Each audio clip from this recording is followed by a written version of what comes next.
Hello everyone and welcome back to RPG PhD. I'm Dr. Ben. Today we're pulling a concept from decision science into tabletop design. Conviction narrative theory. In short, CNT says that when we face uncertain situations, we don't just crunch probabilities, we tell ourselves stories that feel convincing enough to act on. That's a perfect fit for tabletop role-playing games where we constantly make choices with incomplete information, sketchy intel, and competing interpretations of what's really going on. In this episode, we'll break down CNT, explore how it maps onto play, and turn it into practical mechanics for design and game master techniques that you can use right away. So, let's get started.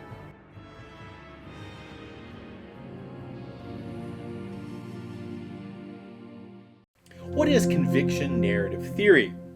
When people make decisions, we often imagine them weighing options with cold rationality, adding up pros and cons, calculating probabilities, and then choosing the optimal outcome.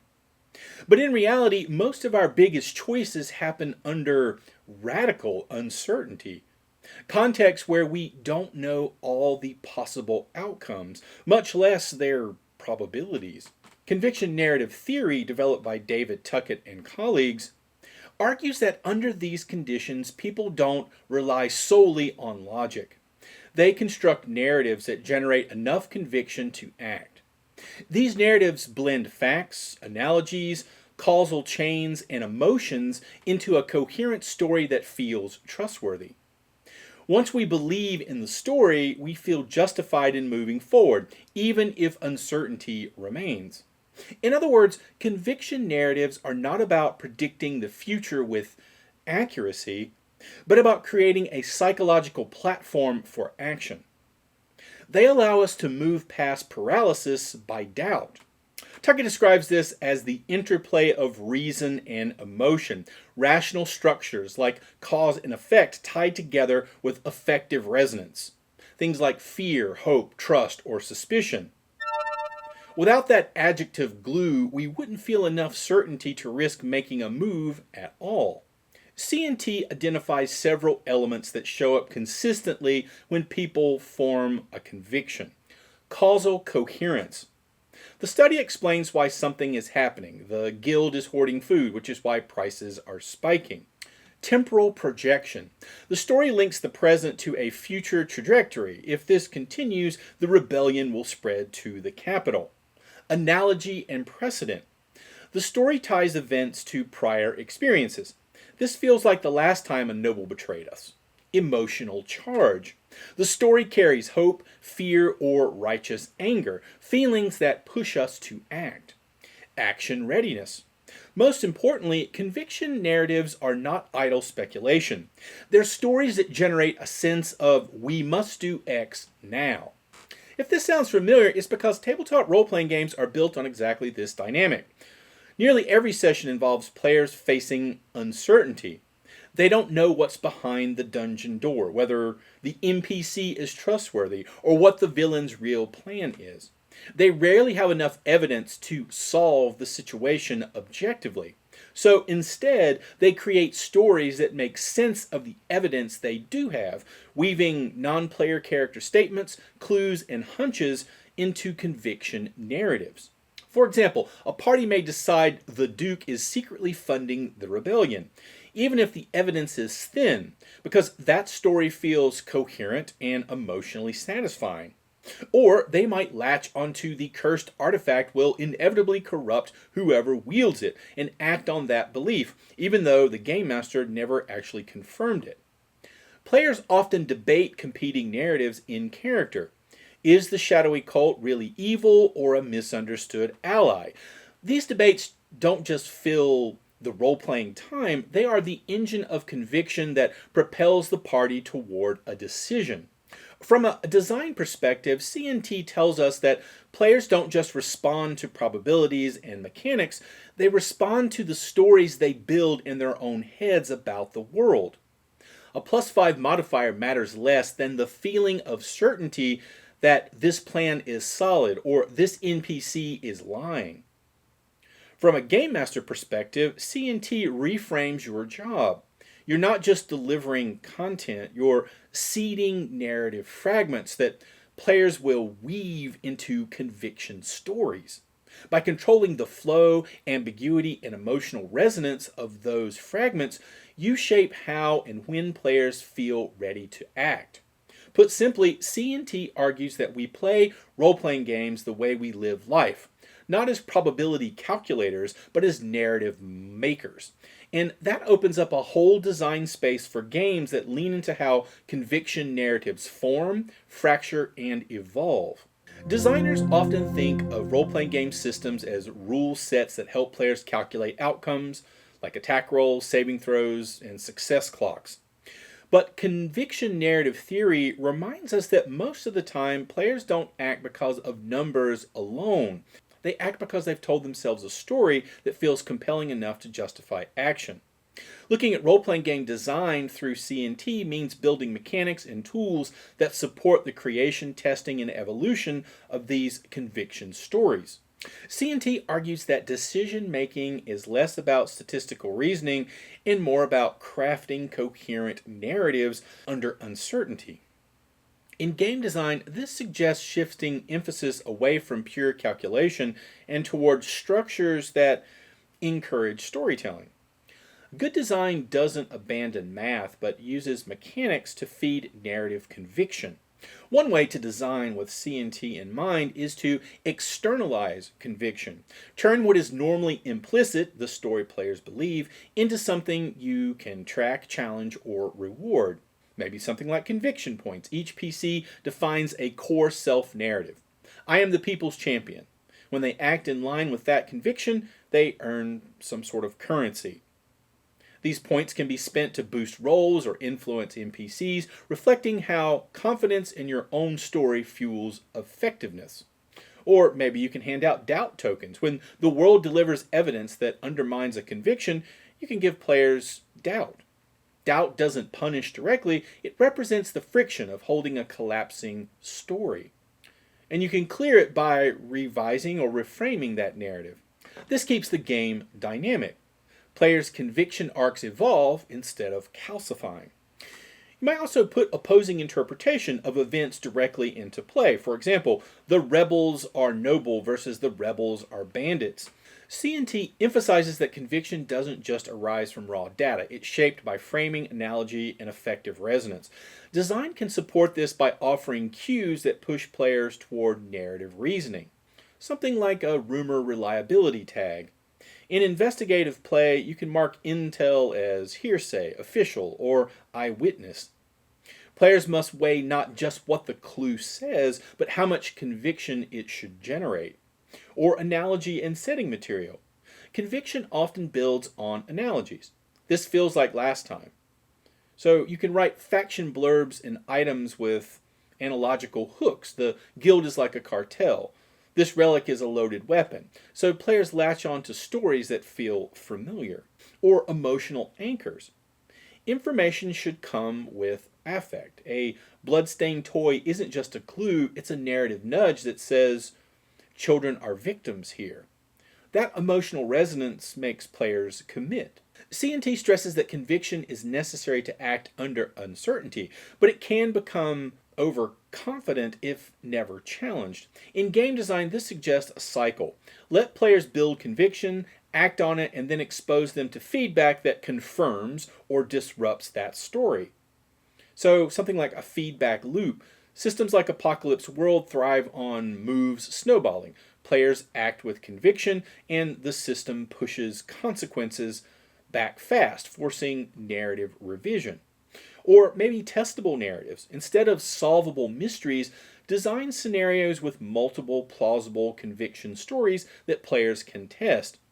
The play is not about finding the truth, but about how their chosen conviction holds up. Designs that recognize C&T's insights can empower roleplay. Convictions become tangible, not just background fluff. They can encourage dynamic stories. Narratives aren't static, they fracture, adapt, or collapse as evidence shifts.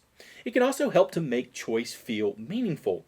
Players act not because math says optimal, all the time, but because the story they believe in feels real, risky, and worth pursuing. In short, C&T as a design lens asks us to treat conviction itself as a design material, something to scaffold, test, and reward rather than leaving it as an invisible byproduct of the story. If C&T as a design lens is about building systems that externalize conviction, C&T as a game mastering lens is about how you seed, shape, and stress test the stories players tell themselves at the table. A game master's job isn't just to present facts or challenges, it's to create an environment where multiple plausible narratives can coexist, pushing the players to commit, act, and then deal with the consequences when their conviction is tested. C&T emphasizes that under uncertainty, people construct compelling narratives. If you only give players a single correct explanation, you flatten the choice. Instead, offer multiple explanations for what's happening in the world, each supported by some evidence. Tie each narrative to a voice. An NPC, a faction, or even a physical clue advocates for one version of events. And you also want to ensure emotional pull. Don't just make the wrong narrative weaker, make it emotionally compelling enough to tempt players. For example, the city's water supply is poisoned. The alchemists claim it's a natural contamination, the rebels say it's sabotage by the guilds, and the guildmaster blames the rebels. Each story has some evidence. The players must decide which conviction to act on, not wait for a single truth to be revealed. You also want to build conviction with emotion and causality. C&T stresses that conviction arises not from data alone, but from causal coherence and emotional resonance. As a game master, when presenting evidence, make sure it fits into a cause and effect chain that players can imagine. If the rebels seize the aqueduct, then the grain shortages make sense. Infuse evidence with emotional stakes. A starving NPC pleading for help feels different than a dry report on shortages. Conviction attaches more strongly when the evidence is embodied. For example, instead of just telling the party that taxes have increased, show a family selling their heirloom sword to pay the collector. Suddenly, the narrative of oppression has emotional traction. You can also think about running the conviction cycle at the table. C&T describes conviction as a cycle. You emerge, you act, you test, and you revise. A skilled game master can structure play to cycle through this loop quickly and dramatically. So, for example, emerge. Players latch onto a story that explains the situation. The Baron is corrupt, he's skimming the taxes. Act. They commit resources in line with that story. We'll rouse the townfolks against this Baron. Then we test. The world responds with consequences, confirming or undermining the story. So in this instance, the Baron produces ledgers showing he donated half the funds to the war effort. And then we revise. Players adapt their conviction, doubling down or pivoting. If the Baron's clean, maybe it's the steward instead. The Game Master's role is to accelerate this cycle, so conviction narratives don't ossify untested for too long. Otherwise, sunk cost fallacy takes over and play can stagnate. Also, use NPCs as narrative vectors. Every important NPC is a carrier of a story about the world. Instead of treating NPCs as neutral quest dispensers, give them strong conviction narratives. The Loyalist story. The Empire is the only thing keeping the roads safe. The Dissident story. The Empire's safety is a cage, not a gift. The Opportunist story. Both sides are corrupt, better to profit than to die. By presenting plausible but competing conviction narratives through NPCs, you give players choices that aren't just tactical but philosophical. Which story do they buy into? Which voices will they trust? So here's some techniques for game masters to work with C&T. The 3 stories rule. For any mystery or crisis, prep 3 plausible explanations.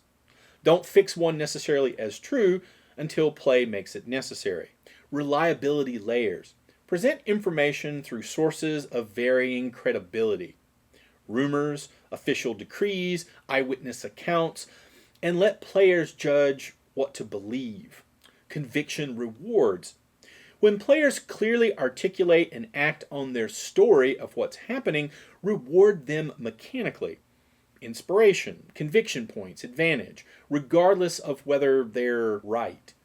The system honors conviction, not necessarily accuracy. Feedback windows. Never let a conviction stand untested for too long. Introduce counter evidence or consequences early so the narrative evolves dynamically. So, for example, the party investigates a series of kidnappings. They emerge, they piece together that the local thieves guild is responsible. Act, they raid a guild safe house. Test, inside, they discover the guild leader protesting their innocence. The real kidnappers are rogue mercenaries. The guild was actually trying to track them too. And revise. The party must decide whether to pivot and risk admitting they were wrong, or double down and escalate a faction war. The Game Master didn't railroad the truth. The Game Master gave competing stories, credible evidence, and strong NPC voices. The player's conviction drove the arc, and when new evidence arrived, they had to rewrite their narrative. That's C&T in action. So C&T can be a Game Master's secret weapon because it reframes game mastering from revealing the pre-written truth to curating a marketplace of stories. Your job isn't to decide in advance what's really happening, but to provide enough material for players to form convictions, act on them, and then adapt as the world responds.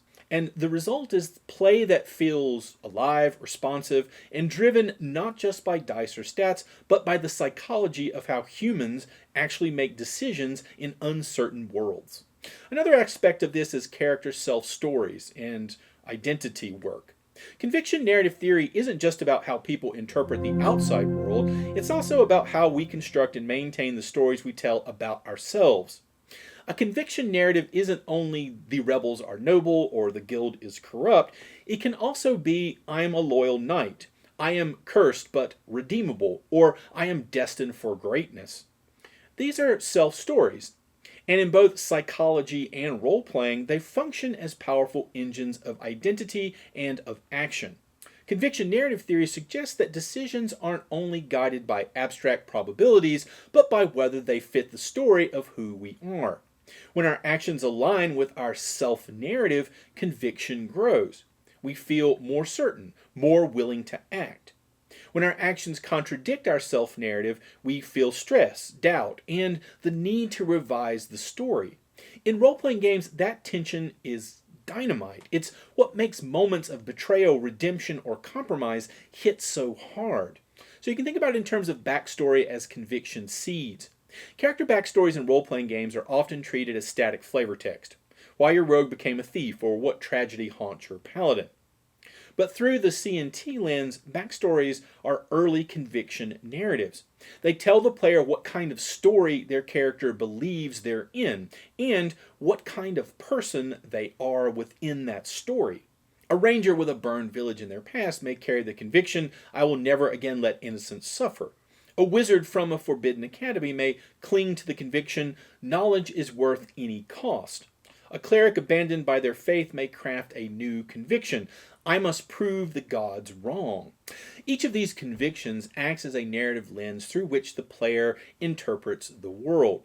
It determines not only what choices they make, but also how they explain those choices to themselves and others. So let's look at some mechanics for self-narratives. To make backstories matter in play, designers and game masters can mechanize conviction self-stories, so they drive action rather than gathering dust. So maybe something like an identity clause. At character creation, players write 1 to 2 because statements. I protect innocence because my village was destroyed.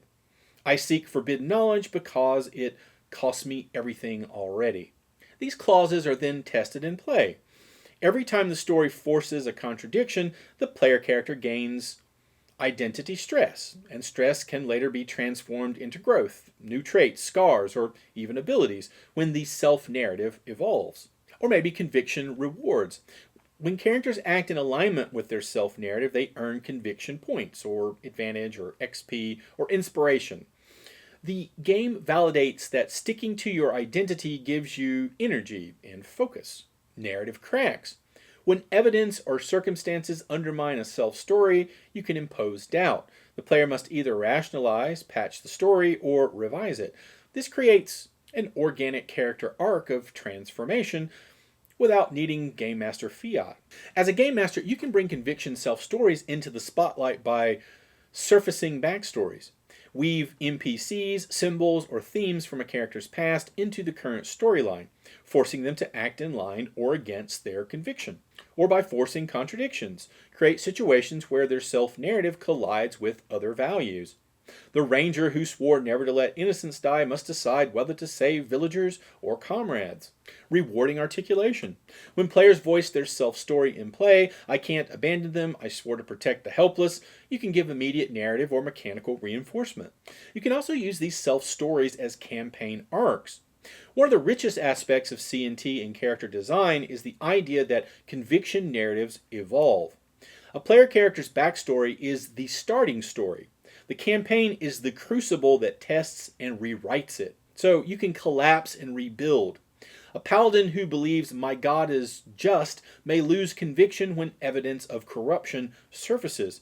The doubt stage is stressful, but resolving it by revising their self-story, I will embody justice even if the God won't, creates a powerful character arc. Or affirmation under fire. Alternatively, a rogue may be constantly tempted to betray their friends, but choosing loyalty despite evidence of danger strengthens their conviction self-story. In C&T terms, their narrative is stress-tested and emerges stronger. Backstories aren't just flavor, they are initial conviction scripts waiting to be challenged, broken, and reforged through play. Tabletop role-playing games are not just games of tactics and dice. They are games of identity and meaning. Conviction narrative theory provides a lens to see character backstories as living stories rather than static lore dumps. By treating them as self-conviction scripts, designers and game masters can turn every PC's arc into a dynamic interplay of affirmation, doubt, and transformation. In short, C&T doesn't just help us design worlds full of competing narratives, it helps us see each player character as a narrative in motion, a conviction that will either hold or evolve as the story unfolds. We can also look at faction play, markets of conviction. Conviction narrative theory doesn't just explain individual decision making, it also explains how groups coordinate around shared stories. Tuckett and colleagues point out that under uncertainty, collective action often depends on narratives that create social conviction. Stories that make enough people believe a future is likely or desirable, so they will act together. In role-playing games, this maps beautifully to faction play. Factions aren't just collections of NPCs with hit points, they are living organizations bound by conviction narratives. The Thieves Guild acts because its members believe the nobles hoard wealth, we redistribute it by force. The Empire acts because citizens believe only the Emperor's order prevents chaos. A rebellion spreads not because its odds are good, but because its story convinces enough people to risk their lives. So factions can also work as narrative engines. Every faction can be defined not just by resources or goals, but by the conviction story that justifies its existence. So the temple might say, without the god's blessing, the land will wither. The rebels might say, freedom is worth blood. And the merchant league might say, profit drives progress. Without trade, society collapses. Players don't just interact with numbers, they collide with these narratives. If C&T is right, a faction's power lies not only in soldiers or gold, but in the plausibility and emotional charge of its story. Public opinion can also be a resource. C&T suggests that shared conviction is contagious. Once enough people believe a narrative, it cascades. In games, this can be tracked as public sentiment or faction legitimacy. So each faction might have something like a sentiment track, a track from -3 reviled to +3 beloved. When players act in ways that reinforce or undermine a faction's story, the track shifts. Or faction momentum. As sentiment grows, factions gain resources or confidence, recruits, supplies, political leverage. As sentiment collapses, they fracture or retreat. So this gives players real influence. Their choices ripple outward, reshaping the conviction marketplace of the setting. You can also think about competing convictions in play. C&T emphasizes that people rarely face a vacuum of belief. They navigate a marketplace of competing narratives. Game masters can model this by presenting rival story frames. Each faction has a one sentence, why we matter, that competes for player buy-in, or by allowing partial truths. Multiple narratives can contain elements of truth, forcing players to weigh which conviction to back, not which is necessarily right.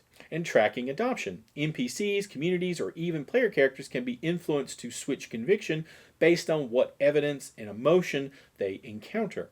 For the Game Master, C&T means treating factions less like chess pieces and more like competing ideologies. Seed the world with competing conviction narratives. Let players' actions either reinforce or undermine those narratives. And show NPC behavior shifting when conviction spreads. Guards desert, villagers riot, merchants raise prices. Keep faction stories alive and adaptive. If one is undermined, it doesn't vanish, it revises itself. Rebels become bandits, merchants become smugglers, clerics become zealots. So for example, in a cyberpunk campaign, you have faction stories like the corporation would say, we create order through innovation. And the hacktivists say, transparency is the only justice. And the syndicate, control is inevitable. Better to profit than resist. And for the player action, the player characters expose a corporate cover-up.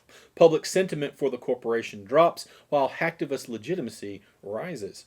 And for the Game Master's response, corporate media launches a counter-narrative. The leak endangered lives, creating a competing conviction track. The players now face not just guns, but stories. C&T matters for faction play because traditional faction systems, reputation points, resource tallies, capture what factions can do. C&T reminds us to also capture why factions act at all. Their true engine is belief, the conviction narrative that justifies risk, sacrifice, and ambition.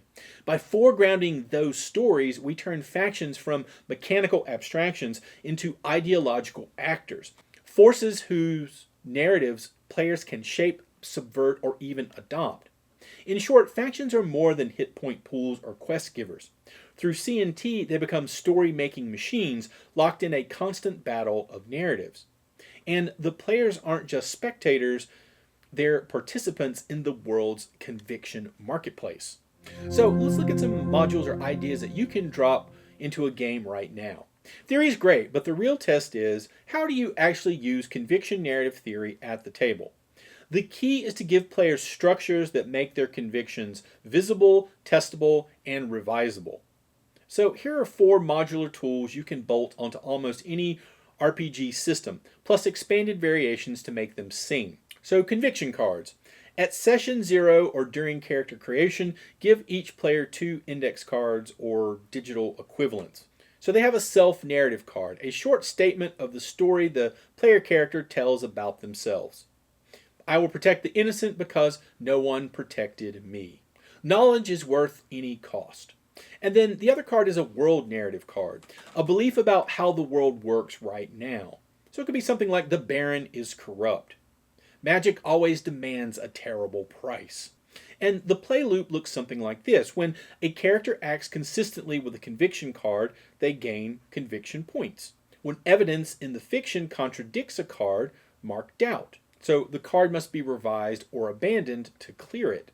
And doubt isn't punishment, it's a prompt for evolution. Player characters grow when their stories are tested. Conviction cards externalize the invisible story players already tell themselves. C&T says conviction is what drives action under uncertainty. This mechanic makes it legible and rewarding. Forked future prep. Instead of writing a single truth behind every plot hook, prep multiple possible futures, each aligned to a different conviction narrative. If the party believes the guild is corrupt, you have ready scenes of bribery and smuggling. If they believe the rebels are honorable, you have scenes of mutual aid networks and stirring speeches. If they decide everyone's corrupt, you have scenes of cynical double crosses. And remember, as the GM, don't lock in which future is true until the players commit. Their conviction chooses the branch, and you slide prep material into place. Forked futures make sure every narrative the players adopt has teeth in the fiction. Or you can also think about reliability lenses. C&T notes that people weigh evidence by its perceived reliability. You can dramatize this by tagging information sources. So it might be a rumor, gossip from taverns, street talk, that sort of thing. Or an eyewitness. It could be testimony from someone who saw it. Or maybe it's a document. It could be a written record, a map, a ledger. Or maybe something official. Maybe it's a decree or a statement from some authority. Players can spend time, resources, or favors to upgrade reliability. A rumor becomes a document, or an eyewitness is corroborated by multiple sources. Or a variation might be create a rumor deck where cards are flipped as the player characters dig deeper. Some are true, some are false, some are half true. The tension lies in deciding when they have enough to act. And what's interesting is that players aren't just gathering facts, they're curating narratives. C&T highlights analogy and coherence over raw data. Reliability lenses push players to judge the story behind the intel. Or you could think of a conviction versus a caution dial. At the start of an arc, you can ask the players where they want the campaign's tone to sit. It could be something like a high conviction mode, big risky moves, dramatic payoffs, harsher reversals. The world rewards decisive action but punishes overreach. Or a high caution mode, slower pacing, more scouting, safer outcomes. The world rewards patience and planning. During play, when a choice arises, remind players of the dial setting and tilt mechanics accordingly. Advantage on bold moves in conviction mode. Cleaner intel in caution mode. Or a variation might be make the dial itself dynamic. Player actions nudge the group towards conviction for bold, decisive action, or towards caution for investigation and restraint. When the dial hits a particular threshold, shift the campaign tone. C&T stresses the tension between conviction and uncertainty. The dial makes this tension explicit, letting the group co-author how risky or cautious the campaign feels. You could also think about something like a faction conviction track. Every faction gets a narrative barometer. The Empire is benevolent versus the Empire is tyrannical. Players' actions advance one side or the other. Or doubt as an XP trigger. When a PC abandons or revises a conviction card, they gain XP. Growth comes from story evolution, not just monster slaying. Or conviction flashbacks. Allow flashbacks to justify why a character is so convinced of their belief. I saw my village fall when I trusted nobles. I'll never make that mistake again. C&T says conviction is how humans bridge the gap between uncertainty and action. These kinds of modules, they make conviction visible. So things like cards and tracks. They make conviction costly and valuable. Points, doubts, or dials. And they make conviction revisable. Feedback loops and narrative pivots. And they're system agnostic. They're tools you can drop into Dungeons & Dragons, Blades in the Dark, Call of Cthulhu, or your homebrew game. Now let's talk about some limitations and critiques to conviction narrative theory. This theory offers a compelling lens for understanding role-playing game play, but no theory is without its limitations. Bringing C&T into design and game mastering requires recognizing where it might misfire or where critics could raise valid concerns. So let's unpack some of the challenges, then explore how to adapt. Isn't this just confirmation bias? A common critique is that C&T is simply a fancy rebranding of well-known cognitive biases, like confirmation bias, the tendency to favor evidence that supports what you already believe. So why invoke C&T at all?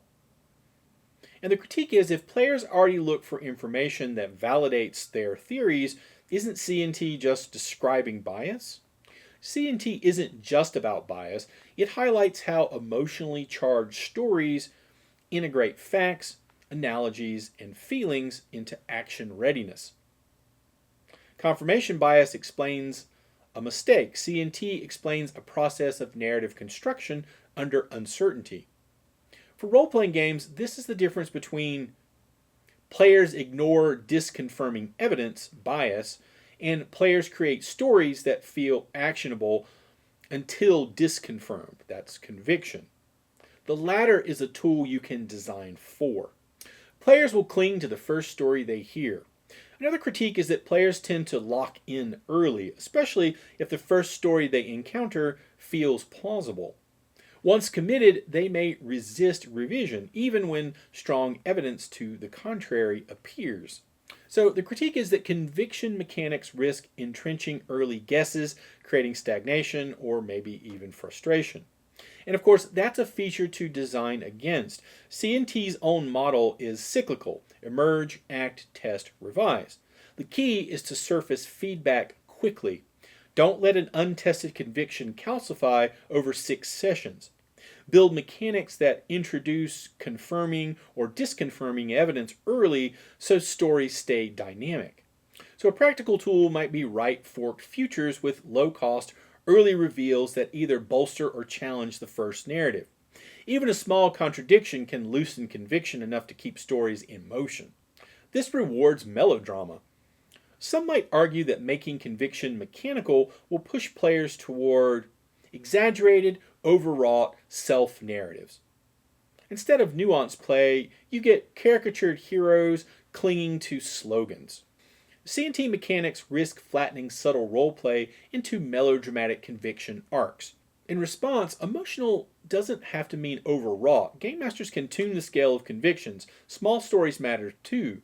I can't abandon my friends, or the steward is lying, are conviction narratives as much as I am chosen by destiny. The trick is not to privilege only epic convictions, but to reward any story that feels actionable in the fiction. This is railroading in disguise. Some players may worry that if the game master builds conviction arcs into prep, they're being nudged toward pre-scripted stories, another form of railroading. So the critique is that conviction mechanics could become a way for game masters to steer players into planned narrative beats. But C&T actually argues for the opposite. Conviction emerges from the player's interpretations. The game master's role is to seed multiple plausible narratives, not to dictate one particular truth. Railroading happens when you collapse choice to one path. C&T-driven design expands choice by presenting competing convictions and letting players decide which to believe and to act on. Not all groups want this. Another critique is, of course, about taste. Not every table wants to wrestle with uncertainty, doubt, and evolving narratives in this particular way. Some players just want straightforward heroics or crunchy tactical combat. The critique is that C&T-focused play overcomplicates or muddies games where players prefer clarity and straightforward stakes. And that's absolutely fair. C&T is a lens, not a mandate. Some games thrive on moral gray zones and conviction-driven choices, like Blades in the Dark or Vampire the Masquerade. Others thrive on tactical clarity, things like Pathfinder or D&D 4e. Designers and game masters should ask, does this table want conviction mechanics, or would they be a mismatch? C&T isn't universal. It's a tool for campaigns that embrace uncertainty and evolving stories. This makes players feel wrong or foolish. If conviction is constantly undermined, players may feel punished for believing in a story or embarrassed that their character got it wrong. So the critique is that C&T mechanics risk creating a gotcha dynamic where the game master delights in proving players wrong. The point isn't to prove players wrong, it's to show how stories evolve. Design and game master guidance should reward conviction itself, not correctness. So that's conviction narrative theory as a way to design systems and game master sessions that lean into how people actually decide under uncertainty. Give players competing stories that feel plausible, let them commit, then respond fast with evidence that either strengthens their conviction or forces a pivot. You'll get tighter pacing, richer characterization, and campaigns that remember not just what the dice said, but why the party acted. If you try any of these particular mechanics or ideas at your table, let me know how it went. If you enjoyed this video, don't forget to like, share, and subscribe for more content. And as always, thanks for watching. See you next time.